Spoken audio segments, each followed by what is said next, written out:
Audio Jungle. Audio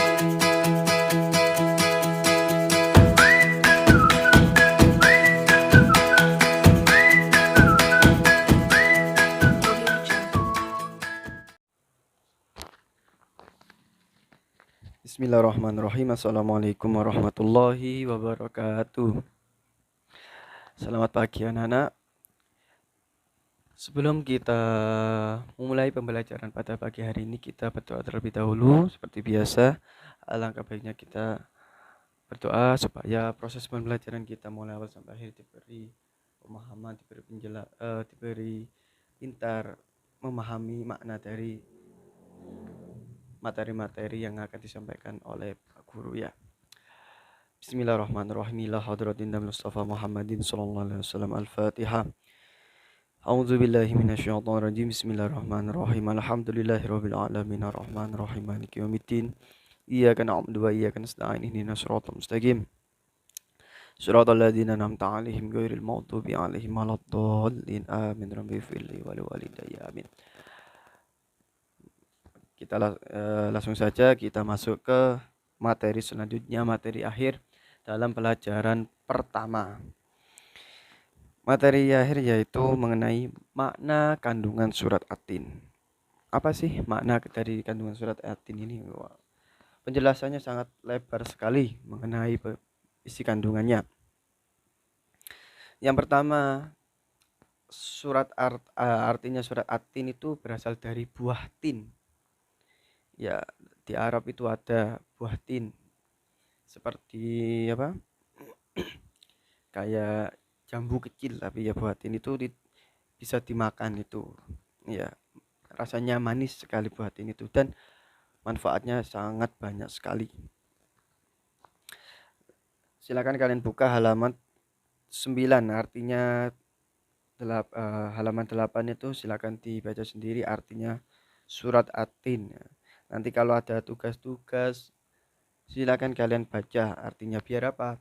Biar kalian bisa memahami, oh surat At-Tin ini contohnya watin wa zaitun apa artinya buah tin dan buah zaitun. Nah, nanti bisa mengetahui kalau dibaca ya artinya. Langsung saja kita masuk ke halaman 9 buah mengenai surat At-Tin. Surat ini dinamakan At-Tin diambil dari kata At-Tin yang terdapat pada ayat pertama. Jadi surat At-Tin ini diambil dari ayat pertama yaitu Wat-Tin.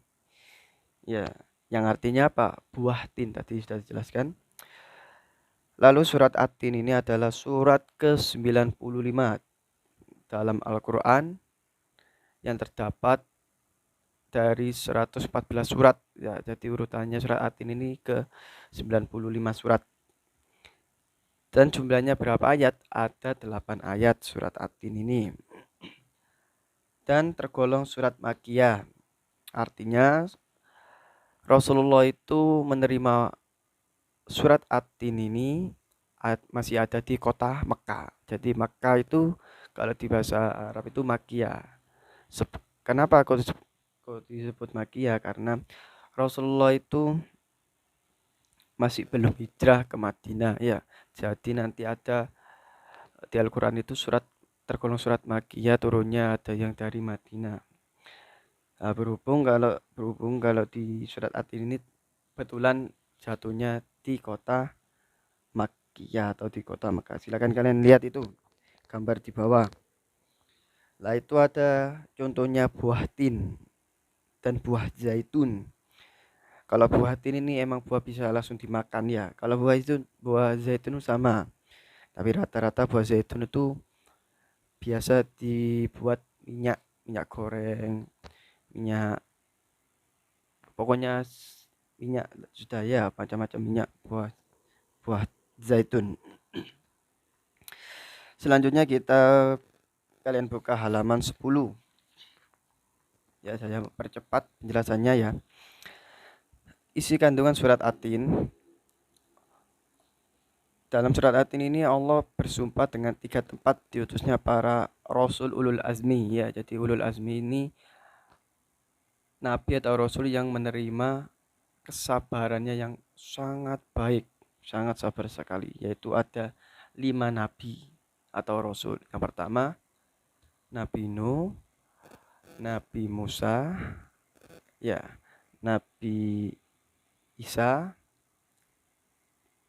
Nabi Ibrahim, dan Nabi Muhammad. Biasa disebut Nimim, ya. Nuh, Musa, Ibrahim, Isa, Nabi Muhammad. Itu julukan ulul azmi untuk 5 nabi tersebut. Yang pertama, Allah itu bersumpah tempat adanya buah tin dan zaitun, yaitu ada di Baitul Maqdis. Di mana itu? Di Palestina. Baitul Maqdis itu. Ya, ada di kota Palestina yang tempat diutusnya Nabi Isa alaihissalam. Jadi Nabi Isa itu diutus ada di Baitul Maqdis. Yang kedua yaitu Bukit Sinai. Di mana Bukit Sinai itu? Ya, di daerah Arab di sana ya. Tempat Allah berbicara langsung kepada Nabi Musa. Jadi di Bukit Sinai itu tempat komunikasinya langsung antara Allah sama Nabi Musa, tapi Allah tidak merupai wujud, tapi cuma suara saja. Yang ketiga, negeri yang aman adalah negeri kota Mekah, yaitu tempat diutusnya Nabi Muhammad SAW. Jadi dalam Al-Quran dijelaskan bahwa negeri kota yang paling aman sendiri yaitu di kota Mekah. Di sana tidak ada orang bertengkar kalau di kota Mekah. Tidak ada orang yang saling cekcok ngerasani wong, tidak ada. Soalnya di sana itu sudah janji, sudah sumpah bahwa Allah itu kalau di kota Mekah itu termasuk negeri yang paling aman sekali. Nah, itu mengenai surat Atin, ya, sumpahnya Allah yang tadi 3 tempat tersebut. Selanjutnya kita akan membahas tentang satu-satu ayatnya. Yang pertama yaitu ayat pertama, buah tin. Kenapa Allah kok sumpah dengan buah tin? Karena buah tin itu buah yang paling enak dan lembut dan cepat dicerna. Jadi buah tin itu sangat enak sekali ya, dan dalam perut kita itu sangat mudah dicerna dan dijadikan obat dan banyak manfaatnya.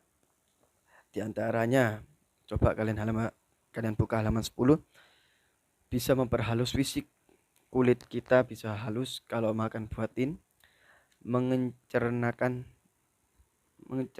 dahak, batuk, membersihkan ginjal, menghancurkan batu pada saluran air seni. Kalau orang punya batu ginjal bisa luntur batunya, menggemukkan badan bisa, dan dapat melonggarkan rongga hati dan limpa.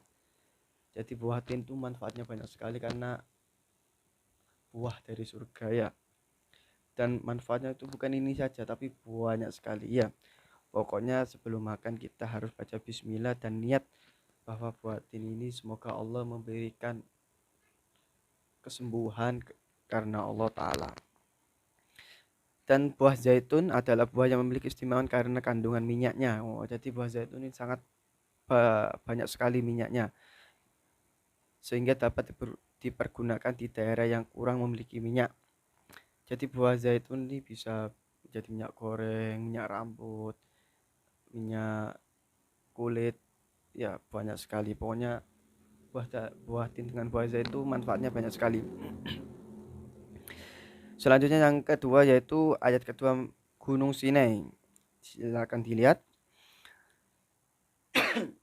Itu adalah di sampingnya ada gambar mengenai Gunung Sinai, tempat komunikasinya antara Allah secara langsung dengan Nabi Musa. Terletak di semenanjung Sinai, lintasan antara tanah Mesir dengan Israel. Oh ya, jadi Gunung Sinai ini perbatasan antara Mesir dengan Israel Arab ya, dan Mesopotamia, jadi perbatasan dengan beberapa negara. Gunung Sinai ini tingginya 2285 meter di atas permukaan air laut. Jadi sangat tinggi sekali ya.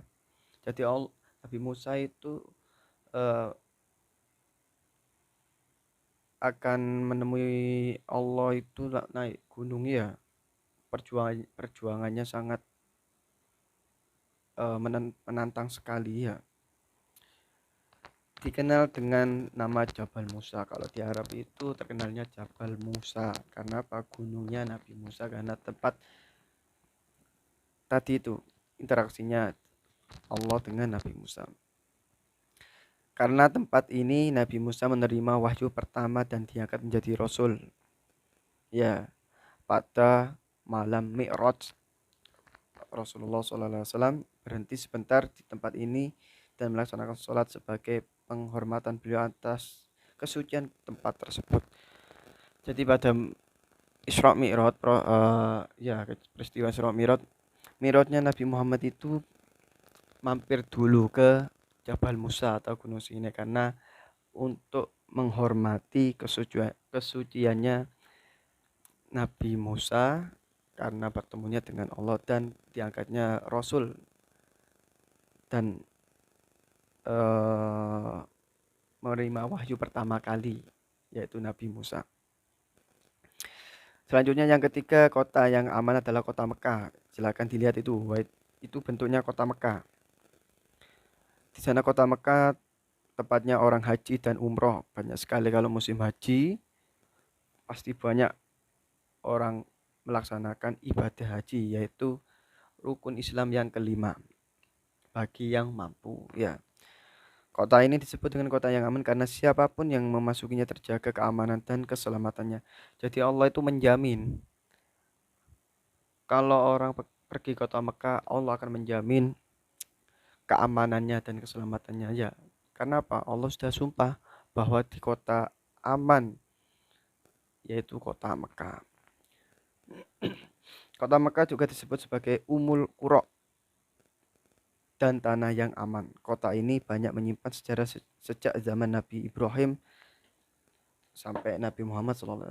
Jadi yang membangun Ka'bah itu pertama kali yaitu Nabi Ibrahim beserta anaknya yaitu Nabi Ismail, dan dijuluki Umul Qura karena di sana terdapat banyak sekali turunnya ayat Quran di kota Mekah, dan banyak sekali sejarah-sejarahnya Nabi Muhammad SAW. Selanjutnya yang keempat yaitu menjadikan manusia dalam sebaik-baik bentuk. Proses kejadian manusia tidak sama dengan kejadian makhluk lain. Jadi manusia ini memiliki keistimewaan dari beberapa makhluk. Ya, contohnya manusia itu memiliki otak dan memiliki akal. Sedangkan hewan-hewan makhluk lain itu memiliki otak tapi tidak mempunyai akal. Oleh sebab itu Allah menjadikan bahwa manusia itu makhluk yang paling sempurna sekali dari makhluk-makhluk yang lain. Malaikat pun kalah karena malaikat itu tidak punya akal ya. Sedangkan manusia itu mempunyai otak tapi punya akal. Akalnya untuk apa? Untuk berpikir, untuk belajar ini ya. Seperti saat ini. Manusia memiliki akal jasmani, rohani dan nafsu ya, yang tidak dimiliki oleh makhluk-makhluk lain itu akal jasmani, rohani dan nafsu. Anggota tubuh manusia serasi dan seimbang sehingga tampak indah dan cantik dan tampan. Ya, saya simpulkan bahwa ayat keempat ini manusia yang tadi itu tidak sama dengan makhluk lain. Ya, makhluk lain itu memiliki otak saja tapi tidak memiliki akal. Sedangkan manusia memiliki akal dan memiliki otak. Untuk apa? Untuk memperbanyak ibadah kepada Allah Subhanahu wa taala. Selanjutnya ayat kelima, Allah Subhanahu wa taala mengingatkan manusia sekalipun mereka makhluk Allah Subhanahu wa taala yang paling sempurna dan yang paling baik bentuknya.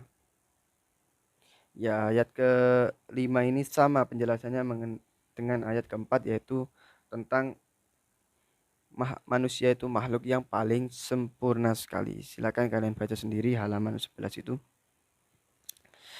Yang keenam, orang-orang yang tidak pernah hina adalah orang yang beriman dan mengerjakan amal soleh. Jadi orang yang tidak pernah hina, orang yang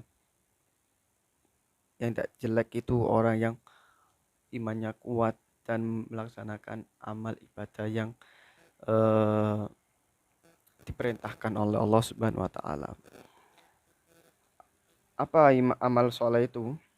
Amal perbuatan yang diperintahkan Allah dan Rasulnya untuk dijalankan dalam kehidupan sehari-hari. Jadi amal soleh itu perintahnya Allah atau Rasul ya bagi umat manusia dan meninggalkan apa yang diperintahkan Allah dan dijauhi larangannya ya. Jadi kita amal soleh itu melaksanakan perintah Allah dan menjauhi larangannya Allah. Ada banyak sekali larangan-larangannya dan ada banyak sekali perintah-perintahnya. Yang ketujuh, pada hari kiamat nanti ada hari pembalasan. Untuk ayat ketujuh di sini dijelaskan mengenai bahwa menerangkan hari kiamat. Jadi setelah hari kiamat pasti ada hari pembalasan. Jadi ya amal kita itu akan dibalas sama Allah. Kalau amal kita itu baik, pembalasannya akan baik. Kalau perbuatan kita jelek, pasti pembalasannya akan jelek. Ya, yang baik akan masuk surga, yang jelek akan masuk neraka. Ya, saya singkat penjelasannya. Kalian bisa